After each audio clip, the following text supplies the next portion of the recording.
Welcome to the channel Rex the German shepherd.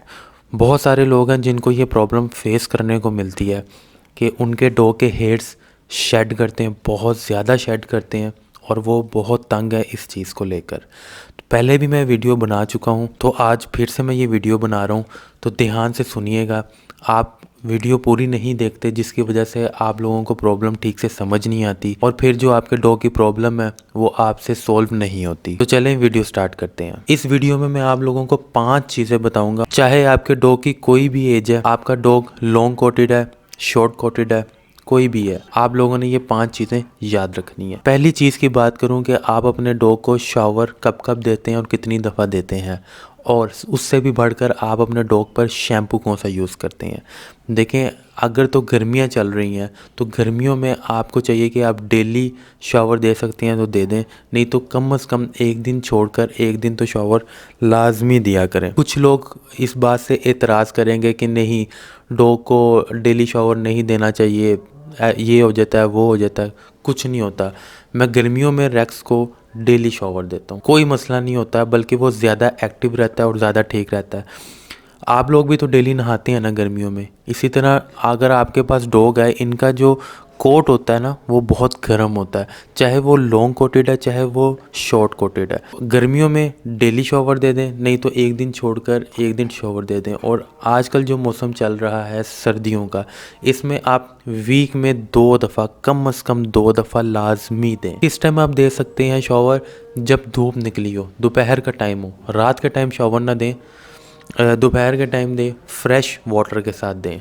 ना ज़्यादा गर्म पानी हो ना ज़्यादा ठंडा पानी हो, फ्रेश वाटर से दें। शैम्पू की बात करता हूँ। शैम्पू की ऑलरेडी मैं 2 वीडियोस बना चुका हूँ। अगर आपने अभी तक नहीं देखी तो जाकर चैनल में वो वीडियोस लाजमी देखें। मैंने कई तरह के शैम्पू आजमाए हुए हैं, लेकिन one of the best shampoo आता है वो है के सीरीज़ का। आई थिंक चाइनीज़ या जापानीज़ कंपनी है जिन्होंने 6 शैम्पू लॉन्च किए थे। K1, K2, K3, K4, K5 and K6। इन 6 के 6 शैम्पूज़ के अलग अलग फ़ायदे हैं। आपको जो बेहतर लगता है आपके डॉग के मुताबिक आप वो शैम्पू ले सकते हैं। इजीली आपको मिल जाएगा यार, ऑनलाइन मार्केट से भी आपको इजीली मिल जाएगा ये शैम्पू। ठीक है, अगर आप कहते हैं कि नहीं, हम दुनिया के इस कोने में रहते हैं कि हमें ये शैम्पू भी नहीं मिल रहा, तो फिर आप किसी अच्छी कंपनी का शैम्पू यूज़ किया करें। लोकल मार्केट के या कोई 500-600 सस्ता शैम्पू ना यूज़ किया करें। ठीक है, देखें, आप एक तरफ चाहते हैं कि हमारे डॉग के हेयर्स शाइनी रहे, उनके हेयर फॉल ना हो, तो फिर चीज़ भी तो, प्रोडक्ट भी तो अच्छी यूज़ करें ना। आप थोड़ा थोड़ा करके यूज़ कर लिया करें, लेकिन अच्छा यूज़ कर लिया करें। ये था पहला पॉइंट। दूसरे पॉइंट की बात करूं तो वो है एटमॉस्फेयर। अब गर्मी होती है तो गर्मी में जब इनको धूप पड़ती है इनके हेयर्स पर, इनके हेयर्स डैमेज होना शुरू हो जाते हैं, जिसकी वजह से ये हेयर फॉल करना स्टार्ट कर देते हैं। सर्दियों की बात करूं तो सर्दियों में भी क्या होता है, सुबह के टाइम धूप निकल आती है, रात के टाइम सर्दी हो जाती है, मतलब मौसम बदलता रहता है।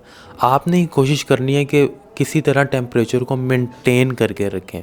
ठीक है, जिस तरह आप लोगों को अगर गर्मियों में गर्मी लगती है तो आप अपने लिए एसी ऑन कर लेते हैं, कूलर ऑन कर लेते हैं। जब आपको सर्दी लगने लगती है तो आप गर्म कपड़े पहन लेते हैं, फ़ौरन से आप हीटर ऑन कर लेंगे। तो डॉग्स भी तो जानदार है ना, उनको भी तो ज़रूरत है कि वो जैसे ही मौसम चेंज होता है उस मौसम की मुनासबत से वो अपने साथ उस चीज़ का सोल्यूशन करें। तो वो सोल्यूशन आपने उनको देना है, आपने मौसम मेंटेन करके रखना है। अब आप पूछेंगे कि क्या टेम्परेचर होना चाहिए एक जर्मन शेफर्ड के लिए, तो जो आइडियल टेम्परेचर होता है ना इनका, वो होता है 7 से लेकर मैक्सिमम भी ना 20-22, बस इसके दरमियान में आपने इनका टेम्परेचर रखना है। उसके बाद अपने डॉग की हेल्थ देखिएगा। हाँ, अगर 7 से नीचे भी जा रहा है टेम्परेचर तो कोई मसला नहीं है, लेकिन एटलीस्ट ऐसा ना हो कि कभी इनको बहुत ज़्यादा गर्मी लग रही है एक ही दिन में और एक ही दिन में इनको बहुत ज़्यादा ठंड लगने शुरू हो गई है। क्योंकि विंटर्स में यूजुअली ऐसा होता है कि सुबह के टाइम धूप निकल आती है, टेम्परेचर ज़रा हाई होता है,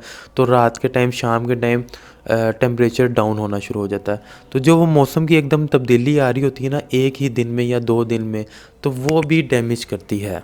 तो इस बात का ख्याल किया करें। इसके अलावा एटमॉस्फेयर में आपने उनको रखा कहाँ पे होगा। रखने से मुराद मेरा ये है कि आपने उनको ऐसी जगह प्रोवाइड की हुई है जहाँ पे ये नेचर के ज़्यादा करीब हैं। उनको कोई ऐसी जगह दें जिसके इर्द गिर्द ग्रीनरी हो, ये आसमान देख सकें, ये ग्रीनरी देख सकें। अब रेक्स का व्लॉग मैंने बनाया हुआ है, वो भी आप चैनल पे देख सकते हैं कि जो इसकी जगह है, जो इसका घर है, उसके इर्द गिर्द ग्रीनरी है, दरख्त लगे हुए हैं। ये ग्रीनरी के और आसमान के करीब रहते हैं तो इनको फ्रेश एयर मिलती है। फ्रेश एयर की वजह से इनकी हेल्थ ठीक रहती है, और अगर हेल्थ ठीक होगी तो इनके हेयर्स भी ऑटोमेटिकली ठीक होंगे। आप चलते हैं तीसरे पॉइंट की तरफ, जो कि है डाइट। बहुत ज़रूरी पॉइंट है ये कि आप अपने डॉग को डाइट क्या दे रहे हैं, क्या डाइट देनी है, उसकी भी ऑलरेडी मैंने वीडियो बनाई हुई है। One of the best diet है। एक भाई का कमेंट आया था कि हाँ, आपने ये वीडियो तो बनाई हुई है कि क्या आप रेक्स को ये डाइट देते भी हैं कि नहीं देते। सर, डॉग की ना हेल्थ बताती है।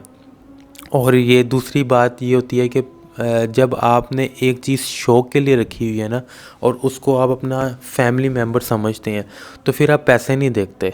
फिर आपकी ये कोशिश होती है कि हम उसको अच्छी से अच्छी डाइट प्रोवाइड करें। तो वीडियो का लिंक आपको डिस्क्रिप्शन में मिल जाएगा। होममेड डाइट है, मैं बाहर से ला के खाने नहीं डालता, मैं खुद बनाता हूँ। डेली मेरे घर में खाना बनता है, तो आप वो वीडियो देख लें। अब डाइट पे बात करने का मतलब ये है कि गर्मियों की डाइट और सर्दियों की डाइट इतनी ज़्यादा चेंज नहीं होती जितनी हमने सोचा है कि गर्मियों में आप कच्ची लस्सियाँ देना शुरू कर दें और सर्दियों में आप गर्म से गर्म डाइट दें। ऐसा नहीं करना चाहिए। ठीक है, थोड़ी बहुत चेंजिंग आती है ज़रूर, लेकिन ये चीज़ समझ के चलिए कि जो डॉग्स की बेसिक्स नीड है ना, वो उस डाइट में पूरी हो रही हो। जैसे इनको सबसे ज़्यादा ज़रूरत होती है प्रोटीन्स की। हम लोग प्रोटीन से भागते हैं। स्पेशली मैं अपने इंडियंस भाई से बात करूँगा, वो थोड़ा सा इस चीज़ को मुनासिब नहीं समझते। शायद उनके रिलीजन में है ये चीज़ कि वो प्रोटीन नहीं दे सकते डॉग्स को, वेजिटेबल्स पे रखते हैं। मैं कहूँगा कि ठीक है, वो जो भी आपका रिलीजन है, मैं रिस्पेक्ट करता हूँ इस बात की, लेकिन एक डॉग का या दूसरे जानदारों का रिलीजन नहीं होता। इंसानों का ज़रूर होता है, लेकिन दूसरे एनिमल्स का नहीं होता रिलीजन। ये सारी चीज़ें इंसानों की हैं, और ये इंसानों का बर्डन एनिमल्स पे ना डाला करें, ठीक है। इनके लिए प्रोटीन बहुत ज़रूरी है। अब प्रोटीन कहाँ से मिल सकती है? गोश्त, दालों से भी मिल सकती है, या कुछ सब्जियों से भी मिल सकती है। दाल तो आप भूल जाए ना कि आप अपने डॉग्स को नहीं दे सकते। आपने डॉग्स को कभी भी कोई किसी भी किस्म की दाल नहीं देनी। ये इसके ऊपर मैं किसी दिन और वीडियो बनाऊंगा कि क्यों नहीं दाल देनी चाहिए। खैर, आप इतना समझ लें कि इनको वो हज़म नहीं होगी, ठीक तरह से डाइजेस्ट नहीं होगी। सब्जियां दे सकते हैं, लेकिन सब्ज़ी कितनी प्रोटीन दे देगी? जितनी प्रोटीन एक गोश्त में होती है, उतनी प्रोटीन सब्ज़ी में तो नहीं ना होती। इसलिए आपको गोश्त देना पड़ेगा। अब गोश्त में आप क्या करते हैं? आप सस्ती से सस्ती चीज़ ढूंढते हैं। वो क्या होती है? चिकन। अब हर बंदे को पता है कि चिकन किस तरह से बनता है। स्टीरॉयड्स लगते हैं, इतना सा चूज़ा होता है, उनको मशीनों में डाला होता है, और वो 20 दिन के अंदर, 25 दिन के अंदर इतनी बड़ी मुर्गी बन जाता है। उसके अंदर स्टीरॉइड्स होते हैं टोटली। उसने क्या फ़ायदा देना है डॉग को? ऊपर से आप लोग डाल रहे होते हैं पंजे, गर्दनें, हड्डियाँ। इतना बड़ा जानदार है, गोश्त खोर जानदार है ये, तो आप उसको एक मुर्गी के पंजे, गर्दनें शर्दनें डाल के गुजारा करवा रहे हैं, या अंडे डाल देते हैं, मैक्सिमम इतना कर सकते हैं। नहीं, आपको गोश्त देना पड़ेगा। बकरे का दें, गाय का दें, जिसका भी मर्ज़ी दें, लेकिन गोश्त देना पड़ेगा आपको। ओके, जब आप गोश्त देंगे तो इनके अंदर प्रोटीन जाएगी। प्रोटीन इनकी बेसिक नीड है, तो वो जब बेसिक नीड पूरी होगी तो इनके जो हेयर्स हैं उनको प्रोटीन मिलेगी, ओमेगा 3 मिलेगा, ओमेगा 6 मिलेगा। तो इनके हेयर्स आप 1 मंथ में ग्रोथ होते देखेंगे, शाइनिंग देखेंगे, डार्कनेस देखेंगे इनके हेयर्स में। 4th नंबर पे मैं बात करूँगा डेली ब्रशिंग। जिस तरह आप लोग अपने हेयर्स डेली ब्रश करते हैं ना, मेंटेन रखने के लिए कितना कुछ करते हैं, ट्रीटमेंट करते हैं, कटिंग करवाते हैं, ऑयल यूज़ करते हैं, फिर भी जाकर आपके जो हेयर्स होते हैं ना, वो उस तरह से नहीं होते जिस तरह आप खुद चाह रहे होते हैं। आप खुद शिकायत कर रहे होते हैं कि अभी हमारे हेयर्स ड्राई हैं, अभी हमारे ऐसे ये हैं, ऐसे वैसे। तो डॉग्स के भी तो हेयर्स हैं ना, उनका भी आपको ख्याल रखना पड़ेगा। तो आपने डेली ब्रशिंग लाजमी करनी। अब डेली ब्रशिंग कहने को बहुत एक बेसिक सी चीज़ है, लेकिन इसका फ़ायदा बहुत ज़्यादा है। जब आप डेली ब्रशिंग करते हैं ना 2 से 3 मरतबा, तो जो इनके डैमेज हेयर्स होते हैं ना, वो ब्रश पकड़ के निकाल देता है। अब वो जो डैमेज हेयर्स अगर इनकी स्किन से नहीं निकलते ना, तो वो डैमेज हेयर्स इनके जो सही वाले हेयर्स होते हैं ना, अच्छे हेयर्स होते हैं, उनको भी डैमेज करना शुरू कर देते हैं। और अक्सर भाइयों को ये शिकायत भी रहती है कि हमारा डॉग इचिंग बहुत ज़्यादा कर रहा है, या उसके जिस्म पे कहीं ना कहीं इन्फेक्शन हो रहा है, या उसको टिक्स हो रहे हैं। तो वो इन्हीं वजह से हो रहे हैं कि आप अपने डॉग को डेली ब्रशिंग नहीं कर रहे। ये जिस तरह आप उठ के डेली अपने दांत साफ़ करते हैं, कान साफ़ करते हैं, नहाते हैं, ब्रश करते हैं 2 से 3 दफ़ा दिन में, ये इनकी भी एक बेसिक नीड है। आपको डेली इनकी रूटीन बनाने पड़ेगी, चाहे आप जितने मर्ज़ी बिज़ी हैं। कितना टाइम लगता है ब्रश करने में? हार्डली भी 3 मिनट, 4 मिनट, चले 5 मिनट भी लग जाएँ। क्या आप अपने 24 घंटे में इनको सिर्फ़ 5 मिनट नहीं दे सकते? अगर आप इनको सिर्फ 5 मिनट भी नहीं दे सकते ना, तो फिर आपने बस एक डेकोरेशन पीस घर में रखा हुआ है, जिसको आप एक रोबोट समझते हैं। ऐसा ना करें, इनको डेली ब्रशिंग करें, रिज़ल्ट्स आपके सामने खुद होंगे। अब आपने ब्रश जो है वो 2 तरह के आते हैं। एक तो बहुत तंग तंग सा होता है, ठीक है, जिसके ऊपर ज़्यादा सारी कॉम्ब्स लगी होती हैं, वो वाला नहीं यूज़ करना आपने। एक होता है जो खुला खुला वाला कॉम्ब होता है, आप समझ ही होंगे जिसकी मैं बात कर रहा हूँ। खुले वाला आपने यूज़ करना है। अब मैं बात करूँगा लास्ट और सबसे इम्पोर्टेंट चीज़ की। इस चीज़ को ध्यान से समझिएगा। हेयर फॉल का 5th फैक्टर होता है डिप्रेशन। डिप्रेशन एक ऐसी चीज़ है कि इनकी हेल्थ डाउन तो करेगी ही करेगी, लेकिन साथ साथ में इनके हेयर फॉल करना भी स्टार्ट कर देगी। अब ये डिप्रेशन इनको होता कैसे है? डाइट से भी हो सकता है, डाइट वाला मैंने फैक्टर आपको पहले ही बता दिया। एटमॉस्फेयर से भी हो सकता है, वो भी मैंने आपको बता दिया। जो मेन चीज़ है जो मैं अब आपको बताने लगा हूँ, वो है आपका और डॉग का रिलेशन।